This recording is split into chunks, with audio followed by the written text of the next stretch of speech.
Eu não vou passar todas as informações do estudo, obviamente pela complexidade e pela quantidade de dados, mas eu quero começar aqui apresentando para vocês um pouquinho do panorama geral, né, de ter 346 empresas analisadas nesse estudo global do formulário de referência.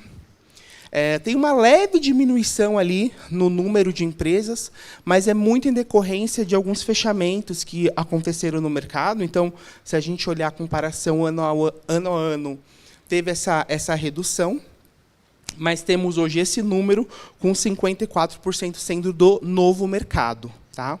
Então, essa é um primeiro pano de fundo dessas informações. Na sequência, nós temos os responsáveis pelas informações. Essa é uma outra informação que não mudou muito. Então, 17% são as mesmas pessoas, diretor de RI, enfim, ali dentro do diretor-presidente e de RI, e 83 são pessoas diferentes. Sobre auditoria, maravilhoso, que essa não é nem... isso está certo, legal. Sobre a auditoria, a gente tem aqui alguns dados que permaneceram muito estáveis. Então, a gente sempre acompanha isso. Tem vários clientes que perguntam sobre a auditoria para a gente. Então, permaneceu aqui bem estável esses números e as porcentagens de cada uma delas, sendo que a Price aqui cresceu 2 pontos percentuais na comparação do último ano. Tá? Então, é um pouquinho do que a gente tem aqui. Na sequência, o que nós temos aqui? Sobre as práticas ESG. O que a gente tem de bacana nesse slide? No primeiro, a gente tem ali se possui práticas ESG, com 73,4.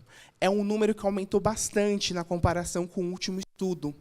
Ao longo desse último ano, então, as empresas começaram a adotar práticas ESG. E tem 26% que colocaram que não tem prática nenhuma ainda de ESG. Então, é o primeiro ponto ali que o relatório traz. Na sequência, a periodicidade desse report. E a maior parte, com 67%, já tem aqui como prática ser anual essa forma de informar as informações ESG. Finalizando ali com um modelo padrão de formato de divulgação das práticas. Então, é no relatório anual ou de sustentabilidade. Tá? Então, essa é a primeira informação que temos aqui sobre as práticas. Legal. Sobre as ODSs, o que nós temos aqui? 89 já segue as ODSs. Então, esse número também cresceu muito na comparação com o ano passado, onde era inferior este dado. Tá? Então, ao longo desse último ano, as empresas se desenvolveram muito sobre essas práticas das ODSs. Sobre o famoso guidance, eu acho que o time até mandou uma informação sobre guidance, o que havia acontecido, mas o número continua, a maior parte não divulgando guidance, com 76%, e 24% fazendo as projeções. Porém, de novo, é uma outra informação que aumentou muito ao longo desse último ano. Tá? Então, as empresas aumentaram as projeções de guidance nos formulários de referência. E existem setores, então, o escuro aqui é o que não divulga guidance. Tem setores onde é predominante que não existe a divulgação de guidance. Já tem outros setores que têm mais divulgação de guidance. Então, vamos lá, se a gente for olhar aqui, no setor de educação, 57% já faz uso de política de guidance. Se a gente for olhar telecomunicações, é outro setor também que faz muita política de guidance. Já tem outros que a menor parte faz, como participações e investimentos. O menor número de companhias se faz o uso de guidance. Tá? E como métrica mais utilizada do guidance está o EBITDA, seguido de receita. No ano passado era o contrário. O guidance mais feito e realizado pelas companhias era o de receita, na sequência do EBITDA. Esse ano isso inverteu. O guidance mais utilizado é o de receita e não o de Esse ano é o de EBITDA e não o de receita, tá? Riscos em relação aos administradores, então, entra ali questões, riscos aos administradores, riscos às questões sociais. Esse ano também a gente teve um aumento muito grande aqui nos riscos e questões sociais, com 81,8, é um aumento muito grande em relação ao ano anterior. Da mesma forma, o das questões climáticas. Espera aí. Vocês avançam, meninos? Parou aqui. Ah, voltou. Questões em relação a questões ambientais e questões climáticas aumentou muito. Era um risco que talvez não era tão mapeado através dos formulários de referência, mas esse ano este número aumentou absurdamente em relação do ano passado. Tá? Legal. Declaração de gênero da diretoria e de conselho. O que nós temos aqui? A maior parte da diretoria continua sendo constituída por homens, com 81,6, seguido ali de mulheres com 13,4 na diretoria. E aqui no conselho nós temos aproximadamente 79 de homens e 15% de mulheres fazendo parte do conselho de administração. Tá? Em diretoria, o número diminuiu um pouco na comparação com o ano passado, mas no conselho aumentou um pouco. Na média, permaneceu a mesma coisa, se a gente compara o valor na comparação anual de um ano para o outro, na representatividade de mulheres, seja em conselho, seja na diretoria.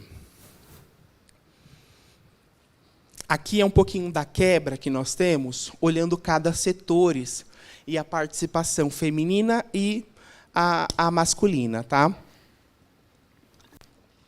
Existem setores os quais existem uma maior participação de mulheres, como saneamento, água e gás, e o de educação, mas também existem setores onde tem uma menor participação de mulheres ao longo de cada um dos setores. Tá? Aqui é a mesma coisa para os conselhos efetivos, as participações de mulheres e as participações masculinas. No estudo que a gente vai mandar para vocês, existem todas as comparações. Tá? Aqui eu tentei deixar o mais leve possível, mas no estudo tem todas as comparações anuais para vocês conseguirem dar olharem no detalhe cada um desses elementos. Legal. Avançando aqui. Aqui é sobre a declaração de raça, seja na diretoria ou seja no conselho, é um outro número também que permaneceu estável em relação ao ano passado. Tá? E, de novo, a gente traz a quebra por cada um dos setores. Então, é uma informação que vários clientes pediram no último ano, e aí para esse ano a gente implementou este gráfico, olhando aqui um pouquinho a participação de cada setores. E, de novo, isso tem muita relação com as informações que aparecem depois, que a gente vai falar um pouquinho para frente. Tá? Legal.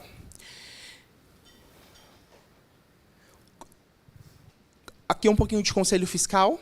Esse número é o único que permaneceu estável na comparação com o ano passado, onde 57,2 não possui conselho fiscal instaurado e 42% possui o conselho fiscal instaurado. É um número que permaneceu estável, não mudou na comparação com o ano passado.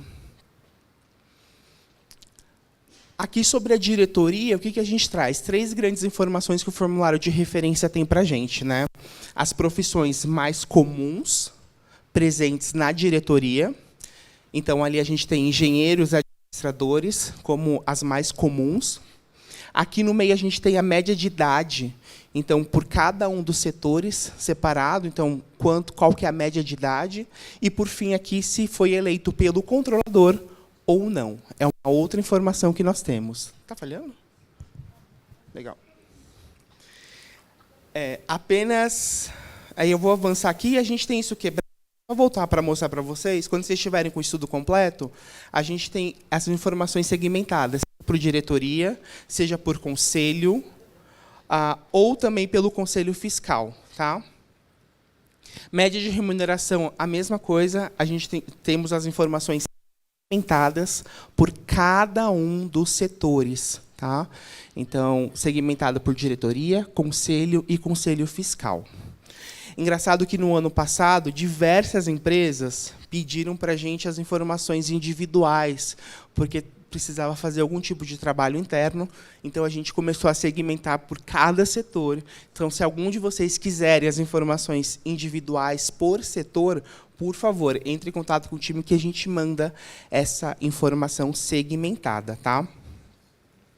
Aqui é uma informação legal, os principais comitês instaurados. O que nós temos aqui? O primeiro comitê mais instaurado é o de auditoria estatutária.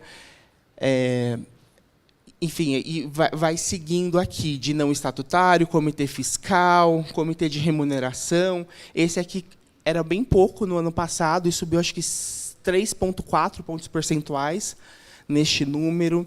Comitê de risco também aumentou, era um número inferior a 5% no ano passado, e assim por diante. Tá? Então, vocês vão conseguir ver várias mudanças de um ano para o outro. Eu vou avançar para não estourar o tempo ali. Plano de remuneração também por setor. E a gente entra aqui na questão da média do índice de rotatividade de cada um dos setores. Né? Então, existem setores onde a média de rotatividade são muito superiores a outros setores. Então, a gente tem aqui varejo com uma alta rotatividade. Isso é ano, tá? Tecnologia com 30%, seguros com 28%, exploração de imóveis com 29%, alimentos e bebida com 33% de rotatividade nesse determinado setor. E aqui é em relação às posições de liderança. Então, vamos lá. Esse é o gráfico principal, esse é o do meio. Né? Então, olhando todas as companhias abertas, existem 3,2 milhões de funcionários nas empresas de companhia aberta analisadas pelo estudo. Tá? 3,2 milhões. Deste número total, 8,5 são identificados como cargos de liderança. Então, dessa fatia de 8,5 de cargos de liderança, o que nós temos aqui? A maior parte, 73%, estão entre 30 e 50 anos. Tá? E as outras duas fatias aqui, entre 30 e... Desculpa. Essas outras duas fatias aqui é abaixo de 30 e essa é acima de 50. Então, da liderança, é assim que se compõe. A maior parte, 73%, entre 30 e 50 anos. E, do outro lado, dos que não estão em cargos de liderança, o que nós temos aqui? 52% está entre 30 e 50 anos, 34% está abaixo dos 30 anos, e aqui, acima dos 50 anos, 13,2%. Tá? Então, é um pouquinho do overview que existe dentro das companhias abertas, olhando a análise do formulário de referência. E depois a gente traz todas as informações do público em geral do formulário de referência. Então, seja a declaração de gênero, a gênero por liderança, seja a declaração de cor e raça, seja por a declaração de cor e raça, seja por posição geográfica. Então, o formulário de referência traz essa quebra por região de onde está este determinado público das companhias. Né? Então, a gente consegue observar que, em posições geográficas e de declaração de gênero, aonde está a maior parte ou a menor parte. Tem informações que a quebra mostra para a gente que é muito igualitário. Né? Então, nesse caso aqui específico, a gente está falando que homens e mulheres está muito equilibrado ali a população de homens e mulheres. Já o contrário da posição geográfica na questão de números de empregados por cada uma das regiões. Tem informação também de raça, informação de faixa etária, tem diversas outras informações que a gente traz no estudo. E, de novo, nós vamos enviar esse estudo completo para todo mundo ter acesso, porque é muito dado que a gente fica apresentando. E o nosso objetivo aqui é muito discutir as conclusões, o que a B3, o que o IBEF, o que o IBRE tem sobre todos esses elementos e, obviamente, como gerar valor para cada profissional de RI com essas informações do formulário de referência. Tá? Olha, eu acho que eram alguns dos elementos desses. Deixa eu ver se tem pergunta aqui no slide, porque aí eu já pego para responder alguma pergunta em específico.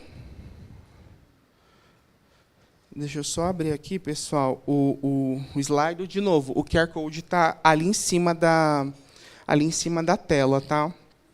É só clicar que a gente responde. Eu vou avançar aqui. E aí deixo para o Marim puxar as perguntas do próximo painel, para não atrasar aqui, tá, gente? Muito obrigado. Marim, com você agora. Obrigado.